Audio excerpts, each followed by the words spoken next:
Okay, I'm going to show you a really fun raised rib pattern. I'm going to use heavy cotton thread.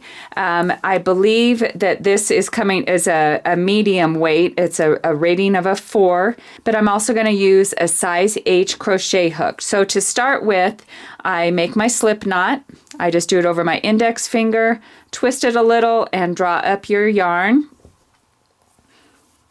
And this pattern, you can make it as big or as little as you want. So I'm just going to do a little swatch right now, but then I'll show you a dishcloth that I did.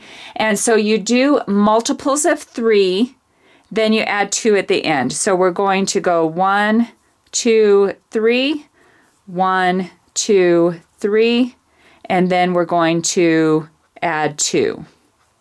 And so we're just going to do a little swatch. And so in row 1, we need to do a row of single crochets. You don't do anything in that first one from the hook. You go into your second one, just stick your hook under both of your stitches, draw up your yarn, draw through the yarn on your hook. Go through both stitches.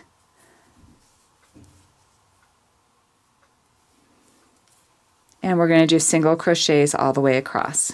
And so just for now, on the rest of the pattern, you do a raised row and then 1 single crochet row. But to start with, we need to do 2 rows of single crochet. So you chain 1, turn your project, you skip the first stitch. A chain 1 on this one is technically the stitch that is assigned to that first one. So then we're going to do single crochets in the row all the way across. Okay, we're going to, at this point, we're going to chain 1 again, turn the project, and I have to admit, I had to fuss with this a little bit to make it lay straight. So with my trial and error, I hopefully will be able to show you. So we've chained 1, we skip this first single crochet. Now we're going to do a front post double crochet. A double crochet is you loop over the hook and you typically just stick it in to a stitch. This time we loop over the hook. We're going to go down below to this single crochet and go around the post.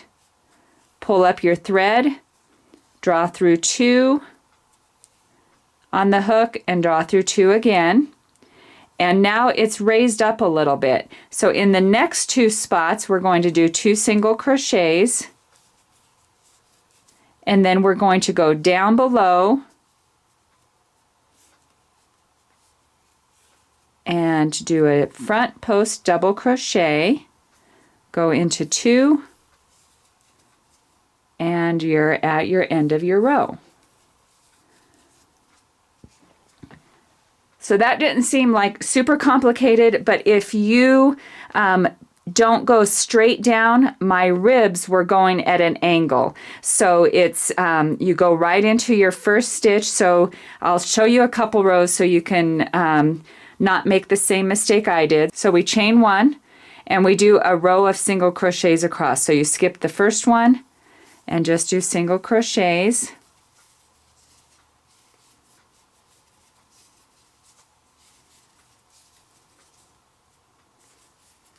And when you get to the end, make sure you put a single crochet in that turning chain there. We're going to chain 1 again. And this is where I was messing up. So you skip your first one, go right into a front post double crochet. Now we do 2 double crochets here. Front post double crochet. And we do 2 single crochets, 1 in that one and 1 in your turning chain. We chain 1, turn the project, and now we do a row of single crochets. Okay, I'll show you one more row. You chain 1, turn, skip the first single crochet, go right into a front post, single crochet, single crochet, front post, single crochet, single crochet. And there, it's just a little swatch, but that shows you how to do the stitch. The dishcloth that I'm making here is about 9 inches wide. So you do your chain 3 plus 2, so multiples of 3. When you get to about the width you want, then you add 2 more chains. Okay, so I have just finished my row of single crochets. I chain 1, and I'm not going to do anything in that first stitch. I'm going to go right into the front post double crochet. And so a front post double crochet is you loop over your hook, go down to the double crochet down below, do a double crochet. Then we need to put 2 single crochets in the next 2. So there's 1 and there's 2.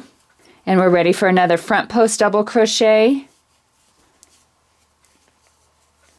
Go into the next 2.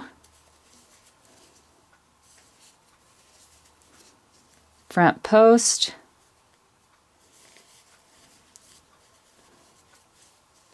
And 2. And then you just continue this like the pattern that I just showed you. But this one is used almost an entire 2.5 ounce ball of the peaches and cream. And looking at it, I'm going to probably finish it off with a border of single crochets. But you can choose whatever you want, or this isn't bad at all. You can leave it just like this. But I really do love this pattern. So here it is, all complete, using the raised rib pattern. I have other patterns down below.